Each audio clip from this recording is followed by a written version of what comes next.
Bueno, buenas tardes a todos. Pues muchas gracias por la asistencia, por estar aquí. Creo que a pesar de todos los problemas locales, nacionales y de vuelos que hemos tenido, pues logramos cumplir con este programa. Pensé que iba a ser imposible que cumplieran los vuelos, que llegáramos a tiempo, pero bueno, aquí estamos. Entonces, pues muchas gracias a todos. Como dijo el doctor Roncancio, yo trabajo en Bogotá, trabajo en una unidad de inmunocomprometidos.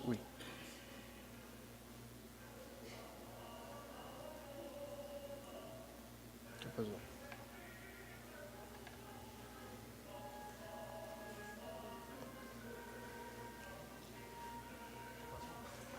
No sé. Eso es el himno nacional, hermano, nos pararon a...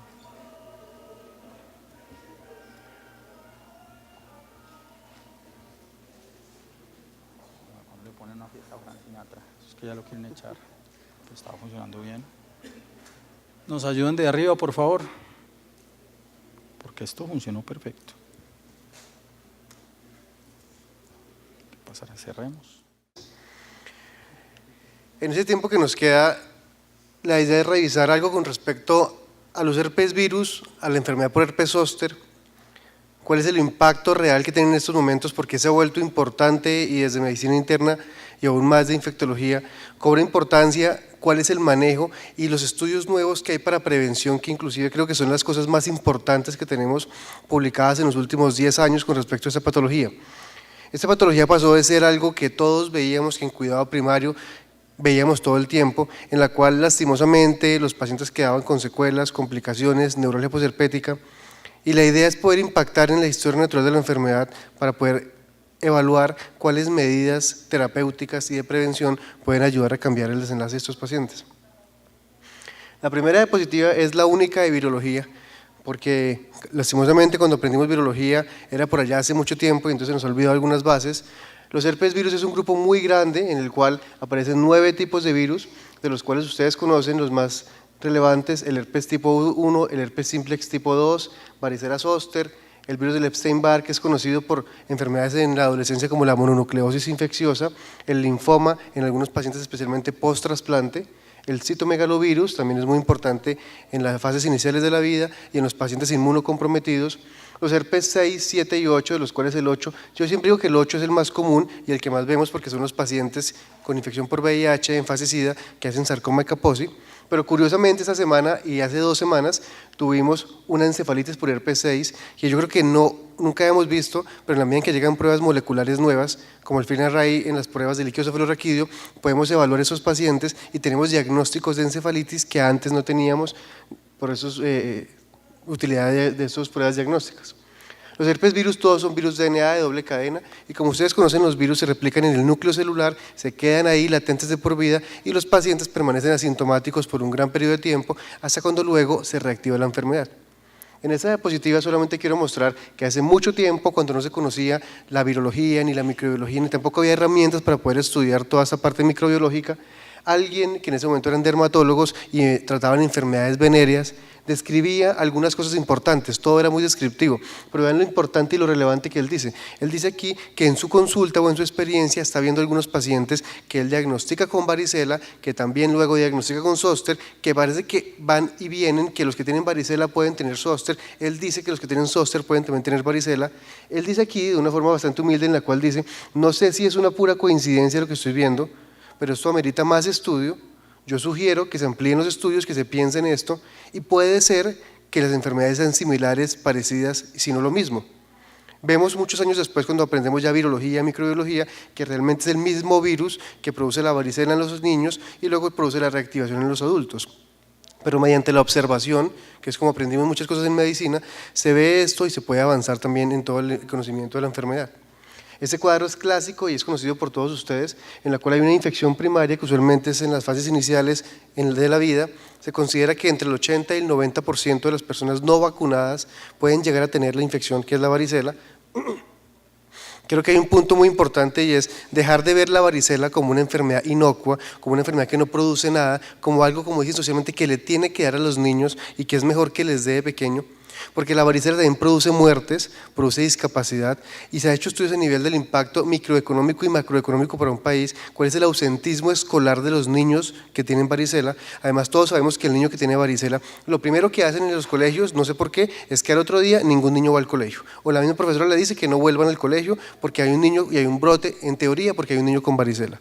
Eso significa que los papás tienen que quedarse uno o los dos en la casa, y todo esto impacta por un país. Por lo tanto, la varicela es una enfermedad inmunoprevenible en la cual no es que deba dar en los pacientes, sino que debe ser prevenida en los niños para que evite todo este tema de que vamos a hablar ahora.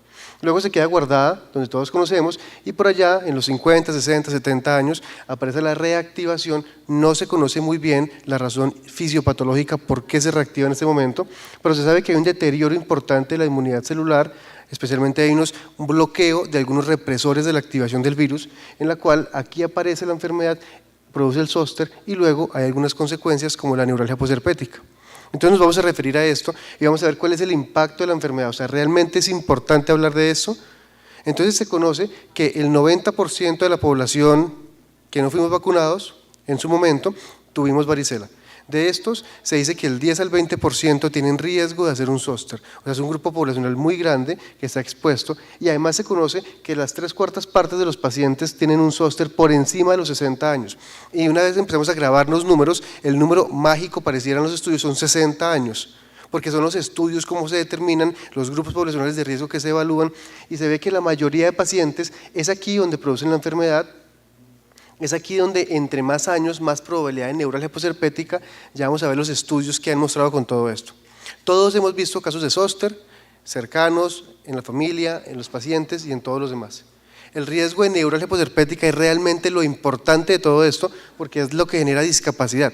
Vemos, por ejemplo, en esos estudios, el deterioro en la calidad de vida de estos pacientes es similar a un paciente con falla cardíaca, con diabetes mellitus o con depresión, sumado a que es un paciente que ya puede tener las tres, tiene más de 60 años, y aparte le aparece la neuralgia posherpética, lo cual deteriora su calidad de vida de una forma muy importante. Esto es mayor el riesgo en personas inmunocomprometidas, en pacientes con infección por VIH, y lo que todos quisiéramos saber es cuánto sirven los antivirales, y vamos a ver realmente cuál es el impacto de la terapia antiviral y cuánto se ha demostrado que puede servir para disminuir desenlaces en estos pacientes. Y lo único que se ve por ahora es que puede servir en duración y severidad aguda de la enfermedad. Ya veremos cuánto impacta en nivel crónico si se inicia de forma temprana, que son las primeras 72 horas. Casi que después de las 72 horas es muy poco el efecto que tiene cualquier antiviral en los desenlaces en estos pacientes. Entonces, ¿cuál es el impacto realmente, por ejemplo, en medicina interna? Este es el estudio más grande publicado hasta el momento, en el cual se evaluó durante 10 años un grupo de pacientes en el cual se evalúa cuál es el riesgo de tener zóster. Ustedes ven aquí a través del tiempo que cambia con los años, en la medida en que aumenta la edad, pero vea cómo por aquí en los 65 años y más es cuando realmente aumenta mucho el riesgo de tener herpes zóster. Y si dentro de ese grupo lo subdividimos por las enfermedades o las comorbilidades que tiene, ustedes se dan cuenta que los diabéticos tienen un riesgo, pero si además tiene EPOC, el riesgo aumenta. Si el diabético tiene enfermedad cardíaca, está por aquí, y si tiene diabetes, EPOC y enfermedad cardíaca, cada vez aumenta. O sea, aumenta directamente proporcional a la edad, teniendo un punto clave de inflexión que es a los 65, 60 años, y además cambia de acuerdo a cuántas y cuáles comorbilidades tendrá el paciente. Además, hay cosas recientes. Esto es publicado este año, hace unos 6 o 7 meses, en el cual ya se empieza a ver, no quiere decir que sean estudios definitivos donde se considere que así es y no hay una condición sine qua non, sencillamente son abordajes iniciales en los cuales se empieza a ver que aquellos pacientes con herpes zóster tienen un riesgo importante y un riesgo aumentado de hacer un stroke, especialmente isquémico. Usted ve aquí como al primer mes después de que un paciente tenga un episodio de zóster tiene un riesgo aumentado con un OR de 1.5, que no cruza el 1 y el intervalo de confianza es pequeño. Por lo tanto, estos pacientes pueden tener un riesgo aumentado temprano de tener un stroke isquémico, no tanto el stroke hemorrágico, y cuando se ve a los 3 meses es menor el riesgo, y cuando se ve a los 6 meses o al año, definitivamente en esos estudios no se ve diferencia que sea estadísticamente significativa. Por lo tanto, aquel paciente mayor con comorbilidades, no hay una relación causal, solamente se está empezando a ver que hay una relación, puede ser incidental en los casos, temporal, pero sí tiene un riesgo aumentado el primero y tercer mes de hacer un evento isquémico como el que estamos hablando. ¿Cuáles son los factores de riesgo y cómo queremos impactar para que podamos prevenir o como médicos tratar de disminuir el impacto de la enfermedad? Entonces, vea, los factores de riesgo ¿cuáles son? Que sea un paciente mayor de 60 o mayor de 65 años, lo cual no podemos impactarlo porque ya los tiene. que sean mujeres, que sean caucásicos, que tengan una historia familiar de una hermana o la mamá que haya tenido un episodio de zóster. Por lo tanto, los 4 factores de riesgo más importantes que hay para zóster, en ninguno se puede impactar. O sea, casi que cada persona que tenga un riesgo aumentado le dará un evento de zóster, y es poco lo que podemos hacer hasta aquí para evitar y cambiar la historia natural. Todos conocemos cuál es la historia de esta enfermedad, en la cual hay una transmisión por contacto directo y por inhalación, que sucede 2 días antes y 5 días después del episodio en el cual se brota el paciente. Por eso a veces no tiene mucho sentido empezar a tomar todas esas medidas escandalosas cuando el paciente se brota, porque es que ya lleva 48 horas repartiendo virus, y si es un niño, pues lleva 48 horas revolcándose con todos los niños, o sea que es poco lo que se puede hacer, porque vaya o no vaya al colegio, pues igual le va a dar varicela. Lo que hay que hacer es vacunarlos, y si no, darles la inmunoglobulina en pacientes inmunocomprometidos. Inclusive hay estudios donde dicen que el paciente expuesto se puede vacunar y evita el impacto de la enfermedad después de haberse expuesto a la enfermedad. Además, ustedes todo esto lo conocen, vamos a ver unas fotos de lo que ustedes siempre ven. Esos son los casos típicos de zóster, en la cual tiene una distribución típica, anatómica, lesiones vesiculosas en diferentes fases de maduración, dolorosas, con algo de neuritis aguda. Vemos también todo esto, que es fácil diagnosticarlo porque todos lo hemos visto de una forma más o menos trágica en pacientes o en familiares incluso. Pero lo que quiero mostrar es que en los pacientes actuales inmunocomprometidos, con infección por VIH, con terapia biológica, con esteroides y todo lo demás, se presenta diferente la enfermedad. El mensaje es, hay muchas manifestaciones del zóster y ya no es el clásico que cualquiera puede diagnosticar, sino que esos son pacientes que hemos visto en el hospital, en el cual lo diagnostican de otras cosas, y esos pacientes con lesiones papulares también tenían zóster. Esos pacientes en el que se ha tratado 4 veces para molusco contagioso, y después le hicimos una PCR en esas lesiones y encontramos zóster como la causa de la enfermedad. Este paciente le habían dado 4 veces tratamiento para escabiosis, y luego llegó, por alguna razón nos llamaron y le hicimos una PCR y encontramos que era varicela zóster la causa de todo esto. Y él era un paciente con infección por VIH, con menos de 50 CD4, que lo único que tenía era que se rascaba mucho, y era su único síntoma, y por eso le daban todo para escabiosis 4 o 5 veces todo el tiempo, y es lo que pasa a veces. También para mostrar cómo cambia la enfermedad, hemos tenido casos como estos, una paciente de 75 años post-trasplante de hígado, que son los que más veo yo en el hospital, que consulta por este episodio de zóster, le dan una dosis de aciclovir oral subterapéutica. A esta paciente le dieron 400 miligramos cada 8 horas y la mandaron para la casa. Vuelve al siguiente día, tiene lesiones más grandes, ya están en muchos más dermatomas, aquí ya cumple criterios para un zóster diseminado. Con esto el paciente le suben la dosis, le dan 800 miligramos 5 veces al día de aciclovir y la mandan para la casa, y vuelve al tercer día porque la trae la nieta, y la trae básicamente porque dice que la abuela ahora no se quiere despertar, no se quiere levantar, se está orinando en la ropa y además se está yendo de medio lado. Entonces con esto le colocamos aciclovir endovenoso, aquí la empieza a ver infectología y medicina interna, le colocamos aciclovir endovenoso, la paciente pasa a cuidado intensivo y al otro día fallece porque tenía una encefalitis por zóster y un zóster diseminado. Entonces el zóster también mata a la gente, también mata a los pacientes inmunocomprometidos. Entonces lo mejor que podemos hacer es entender la enfermedad, diagnosticarla, tratarla adecuadamente y mejor aún prevenirla. Este es uno de los estudios también importantes en el cual se evalúa las comorbilidades de estos pacientes y cuál es el riesgo de tener zóster. Ven ustedes pacientes que tengan artritis reumatoidea, que tengan enfermedad inflamatoria intestinal, asma, enfermedad renal crónica, depresión, diabetes. Algunos de esos pacientes todos tienen un OR aumentado, muchos de ellos no pasa el 1, y además el factor desencadenante, el factor clave son los esteroides. Los infectólogos amamos y odiamos los esteroides porque los esteroides salvan mucha gente, gracias a los esteroides se salvan muchas personas, pero también generan muchos problemas. O sea, el esteroide hay que saberlo utilizar para poder hacer esto. Salva a la gente en buenas manos, pero puede complicar mucho las cosas cuando no se usa de forma adecuada. Entonces vemos cómo los pacientes, a medida que aumentan los años, tienen más probabilidad de hacer zóster. A los 60, 70 u 80 años va aumentando la incidencia de zóster, y asimismo aumenta la incidencia de neuralgia posherpética. Lo más importante de todo esto es la cantidad de pacientes que quedan con secuelas dolorosas, y vemos cómo la relación hombre-mujer es diferente, y las mujeres tienen 2 a 3 veces mayor riesgo de quedar con neuralgia posherpética teniendo un episodio de zóster, lo cual complica y afecta mucho la calidad de vida. Entonces con todo esto vemos que el zóster es una enfermedad importante que tiene complicaciones, que puede producir neuralgia posherpética, que hay otras manifestaciones del zóster a nivel oftálmico, a nivel óptico, el síndrome de Ramsay-Hunt que todos conocemos, puede haber infección bacteriana secundaria a las lesiones que se hacen con el rascado o con cosas artesanales que hacen muchas veces, y el herpes zóster diseminado que también puede matar a los pacientes. ¿Cuál es el tratamiento? Y esta es la parte, digamos, práctica de lo que vemos todo el tiempo. ¿Qué queremos con el tratamiento? El objetivo de esto es acortar el tiempo de evolución de la enfermedad. Quisiéramos disminuir el curso clínico. También quisiéramos que no tuviera tantas complicaciones, especialmente viscerales el paciente. E idealmente quisiéramos impactar en la neuralgia posherpética. ¿Qué opciones de medicamentos tenemos actualmente en el país? Aciclovir y valaciclovir. ¿Cuál es la diferencia entre uno y otro? Que el uno es un profármaco del otro, el valaciclovir es un profármaco, el aciclovir tiene una vida media más larga, por lo tanto permite que usted pueda administrar el medicamento cada 8 o algunas veces hasta cada 12 horas. Pero realmente esa es la diferencia grande. No existe ninguna diferencia en eficacia clínica entre usar aciclovir y usar valaciclovir. Hay diferencia grande en costos y hay una diferencia importante en vida media, de pronto en comodidad y en posología. Muchas de las personas utilizan aciclovir y dicen que no les sirve y le dan valaciclovir. Y algunos pacientes dicen, es que a mí el aciclovir no me sirve, yo uso valaciclovir. Yo no tengo ninguna explicación de esto, pero esto es muy común que lo digan los pacientes. Tenemos algunas teorías, puede ser que como vale harto, entonces ese se lo toman, el otro se lo da al post, entonces este como sí cuesta, entonces se lo compra y se lo toma porque es que me costó harto.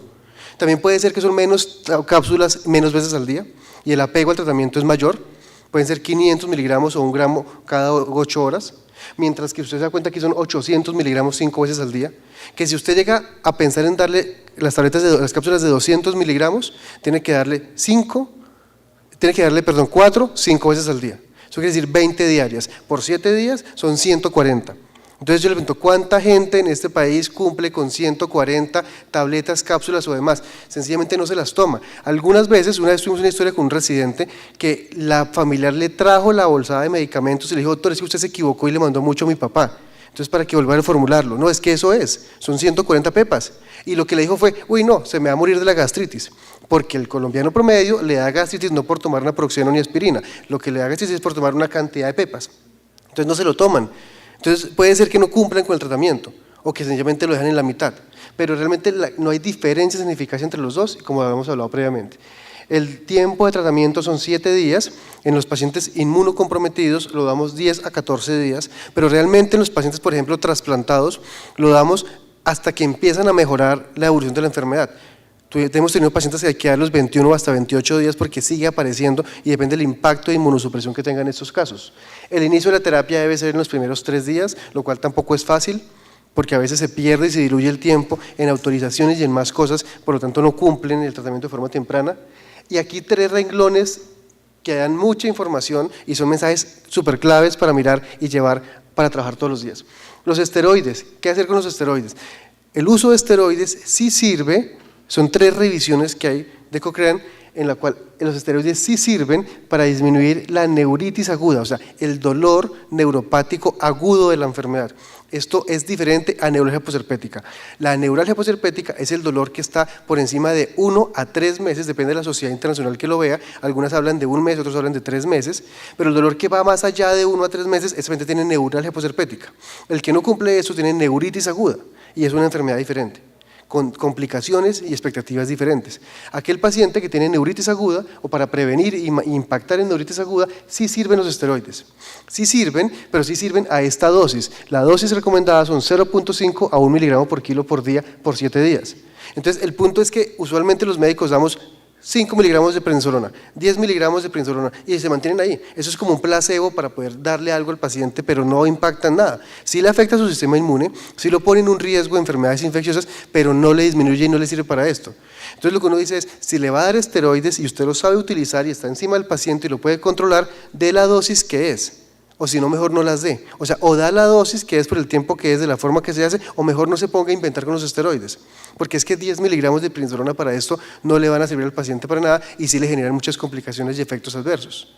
Los esteroides no sirven para disminuir la neuralgia posherpética, no tienen impacto, no disminuyen la probabilidad de hacerla.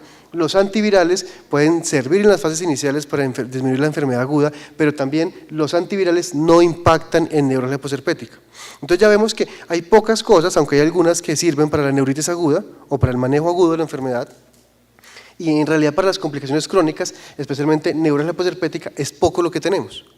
Vemos que el que la va a hacer por historia familiar tiene todo el riesgo. Los antivirales no sirven, los esteroides no sirven. Entonces, ¿qué hacemos con este paciente? Casi que está condenado. Y esa es un poco de la evidencia que mostramos al respecto de esto. Entonces vemos cómo la dosis es muy importante, No se puede, el aciclovir hay que saberlo utilizar.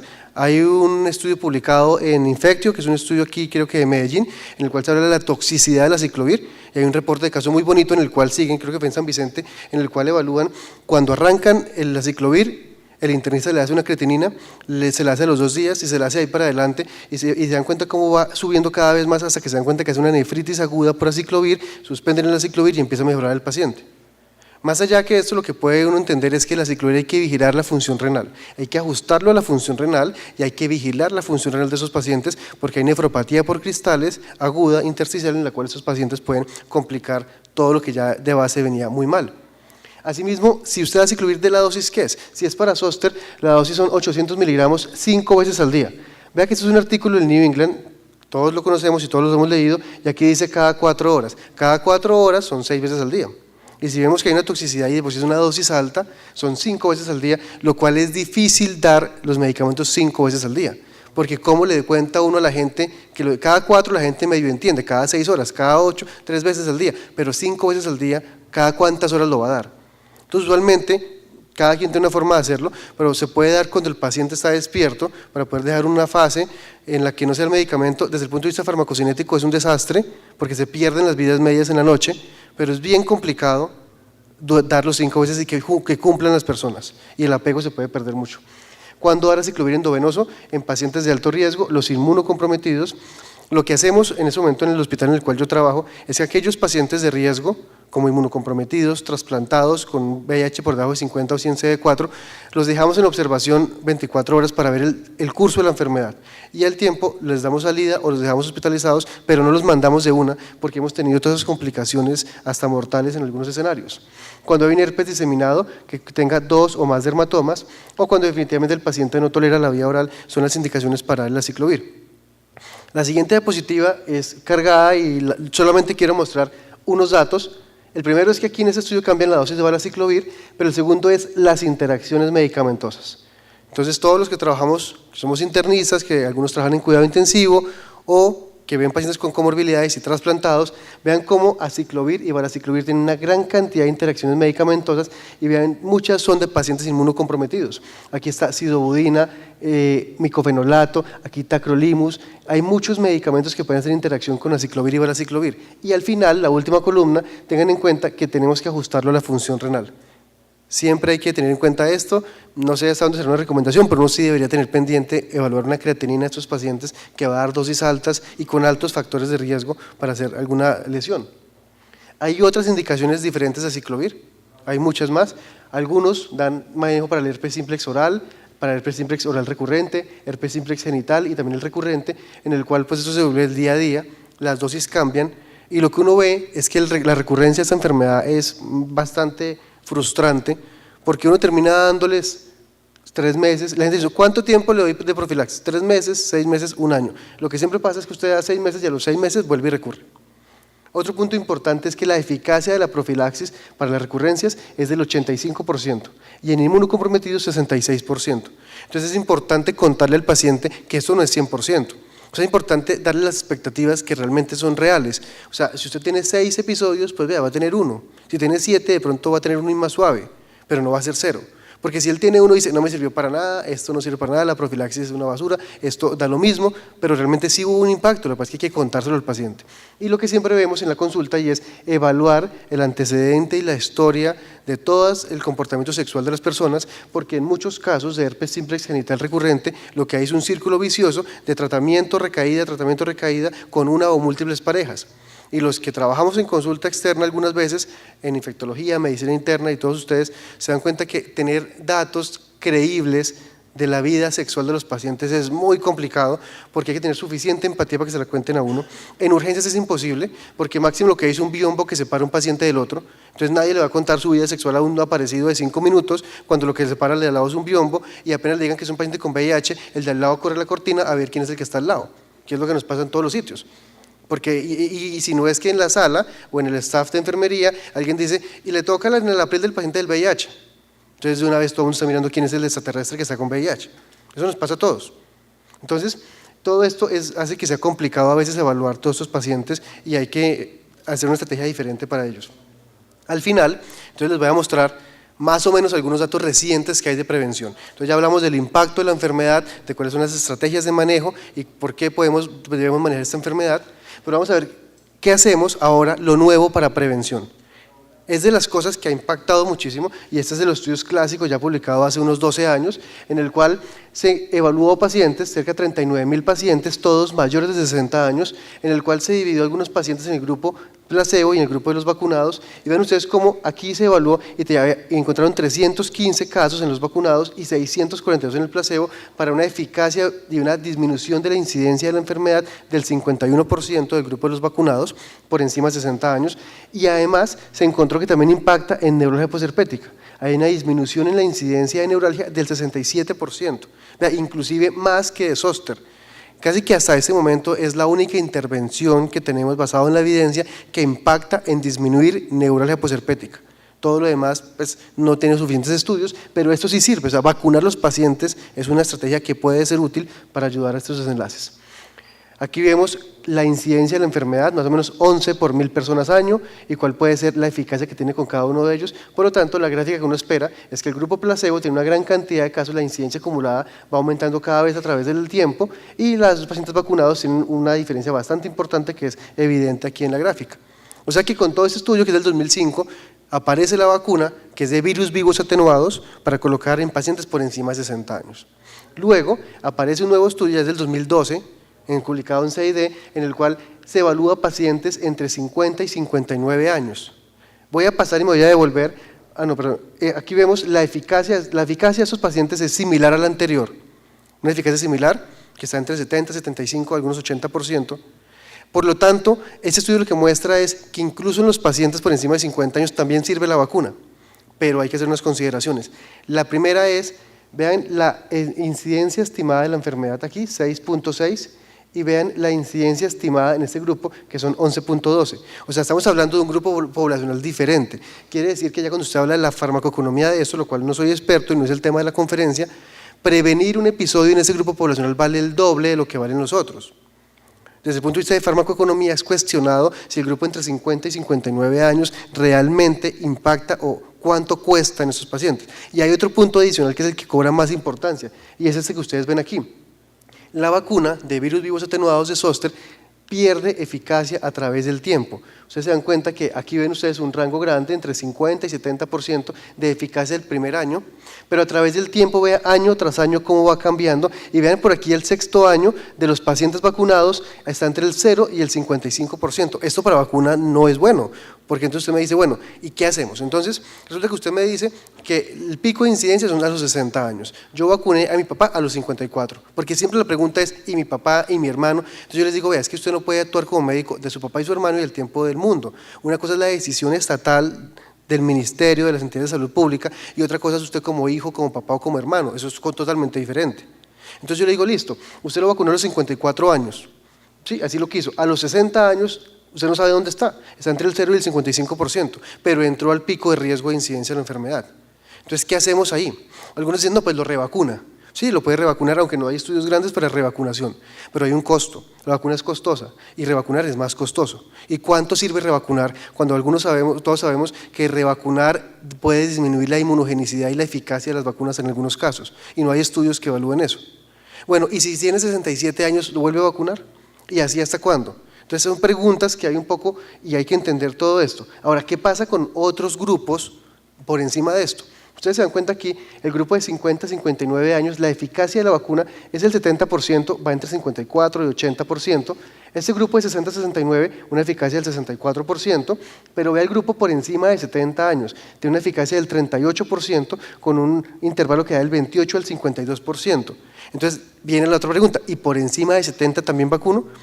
En el grupo, en el hospital en el cual estoy, rota un grupo de geriatría que está en la Universidad de Caldas, en el cual van a rotar allá, y siempre la pregunta es, ¿vacunar en ancianos? ¿Qué tan ancianos? Es una pregunta muy difícil. Y por encima de 70, ¿cuántos vacuno? Y a los de 80 y 90, ¿los vacuno? Es bastante difícil responder esto en algunos pacientes, especialmente con vacunas de virus vivos atenuados. Solamente les dejo el dato y las conclusiones cada quien las puede tomar o los podemos discutir. Así que, para insistir en esto, el primer año la eficacia es más o menos 68.7, lo cual considero que no es tan buena para hacer una vacuna, 50% al segundo y va bajando, y a los 7 años por allá 16%, o sea, esas son las preguntas grandes. ¿Cuáles son las recomendaciones internacionales para vacunar? Es un poco de crítica y un poco de tener pensamiento crítico al respecto. Vea, ese estudio que les comento de los 50 a 59 años, la población y el criterio de inclusión eran pacientes norteamericanos, la gran mayoría. Y las guías norteamericanas que dicen, recomiendan vacunar personas por encima de 60 años. Sin embargo, ellos hicieron el estudio entre 50 y 59. Entonces, ellos hacen el estudio, lo publican, muestran la eficacia, pero su recomendación está por encima de 60 años. Y así hay muchos, la mayoría dicen 60 años, Canadá 60 años, solamente por aquí hay algunas que hablan por encima de 50 años, pero la mayoría de guías hablan por encima de 60. Y eso es lo que tenemos. ¿Cuáles son las indicaciones? ¿Qué debemos hacer? Pues se pueden vacunar pacientes por encima de 60 años. Recuerden que es una vacuna de virus vivos atenuados, por lo tanto es para pacientes inmunocompetentes en general. Hay estudios en inmunocomprometidos, hay estudios recientes, hay estudios de vacunar pretrasplante, de vacunar prequimioterapia, de vacunar en algunos pacientes con dosis bajitas de esteroides. Hay bastantes estudios en inmunocomprometidos, pero es reciente y no hay tantas recomendaciones grandes. Previo al inicio de inmunosupresión hay preguntas también. ¿Cuál será el impacto de los niños vacunados para varicela cuando ellos sean ancianos? ¿Será que tienen o no tienen la enfermedad o qué va a pasar? ¿Se da o no se da una dosis de refuerzo? También hay contraindicaciones de la vacuna. Aquellos pacientes que tengan hipersensibilidad a los componentes de la vacuna, pues está contraindicada. Y vea a los pacientes con inmunodeficiencias primarias o adquiridas, con leucemia, linfoma, VIH, que afecte la médula ósea, tratamientos de inmunosupresores, incluyendo dosis altas de corticosteroides, que no sé, pero siempre la pregunta dura, ¿qué es una dosis alta de corticosteroides? Entonces algunos, yo no sé, ¿qué dice Gustavo? Pero muchos dicen, no, son 20 miligramos por más de una semana, 5 miligramos por más de 15 días, 20, o sea, es una cantidad de números que yo no he encontrado datos grandes que le digan a uno cuánto es realmente una dosis alta de corticosteroides. Son 5 miligramos, son 20, depende del tiempo, depende del paciente, es igual en un anciano, es igual en un joven, es igual para una leucemia, es igual para un cáncer, no lo sé. Entonces es un tema complicado responder a esa pregunta. Tuberculosis, embarazo y demás pues son contraindicaciones. Entonces, ya para acabar, vienen los nuevos estudios publicados ya de forma ya más reciente, esto es publicado en 2015, en el cual aparece una vacuna para varicela zóster que tiene dos componentes importantes. Uno es que no es de virus vivos atenuados, es de subunidades proteicas, especialmente la subunidad E de la proteína, la cápside del virus, y además tiene un refuerzo, tiene un componente de la vacuna que permite, en teoría, un booster para la vacuna. Entonces tiene dos cosas, no son virus vivos atenuados, sino es una glicoproteína, lo cual nos gusta más porque en inmunocomprometidos puede servir, y tiene el booster del compuesto adicional que tiene el productor, en el cual parece que sirve más. Entonces aparecen dos estudios grandes, el SOE 50 es uno de ellos, es un estudio que evalúa pacientes por encima de 50 años, llega a tener casi 15.000 pacientes, se dan 2 dosis con intervalo de 2 meses y se siguen los pacientes a 3 años. Eso es lo que se hace. En ese estudio, ¿qué se muestra? Se muestran pacientes de 50 a 59 años, de 60 a 69 y mayores de 70 años, y vean la población que tiene, los grupos son muy parecidos, y la eficacia de la vacuna, ustedes la ven aquí, 97% en todos los participantes, y más o menos se mantiene a través de los subgrupos de edad. O sea, hablábamos de una vacuna que tiene una eficacia del 70, 75, a veces 80%, pero esta vacuna subunidades con el refuerzo, con el booster, tiene una eficacia del 96%. Esto sí ya realmente cambia y es lo que a uno le gustaría ver en vacunas. Entonces, muy chévere todo esto, además de similar en los 3 grupos de edad.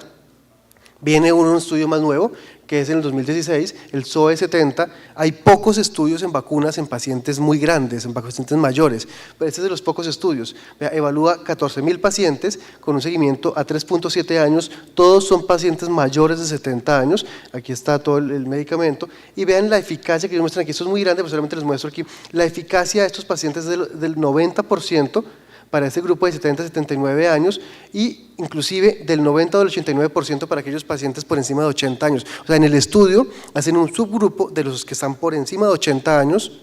Yo hice pocos estudios en vacunas que lo hacen con pacientes por encima de 80 años y mantienen eficacias del 80, 89, 90%. Hay un análisis de subestudios de que hablan que de una prevención del 89% de neuralgia posherpética, pero el estudio no fue hecho para esto, y esto es de lo que se ha criticado del estudio. Se ha criticado un poco que los estudios con Zostavax sí tienen datos de prevención o impacto en neuralgia posherpética y estos no, pero pues es esperable que los tengan. Sin embargo, no hay datos reales de estudios encaminados a esto. Hay otra serie de preguntas al respecto. Esta es una de las gráficas que tenemos, y aquí vemos una comparación de los estudios grandes, y aquí hemos comparado el último, que vamos de la vacuna de subunidades proteicas.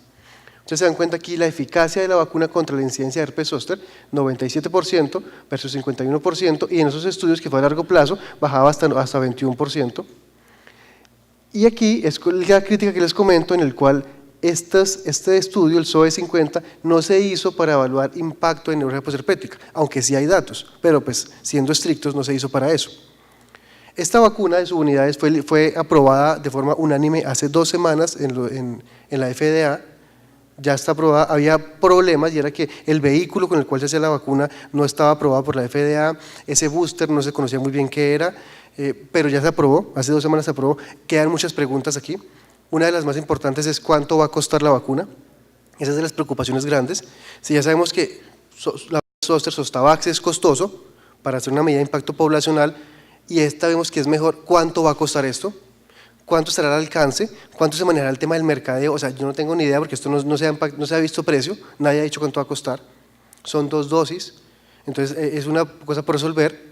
Otro de los datos es, se encontró en los estudios que hay una incidencia un poco más alta de efectos adversos de lo que uno esperaría, pero falta hacer estudios pues mercadeo y mucho más grandes para ver cómo impacta y cómo le va.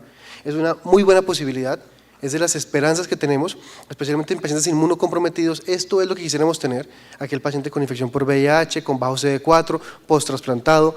Los que hemos trasplantado sabemos que la incidencia de zóster post-trasplante es altísima y poco y nada podemos hacer, y las secuelas de neuralgia son muy altas. Entonces, yo creo que se abre una luz grande, en el cual con todo esto les he mostrado que el zóster es importante, hay que conocerlo, y hay muchas estrategias nuevas para prevenirlo, con estas esperanzas que ojalá lleguen, ojalá no tan costosas, ojalá al alcance de la población, para poder darle a nuestros pacientes y que se beneficien todos ellos. Entonces, muchas gracias a todos ustedes.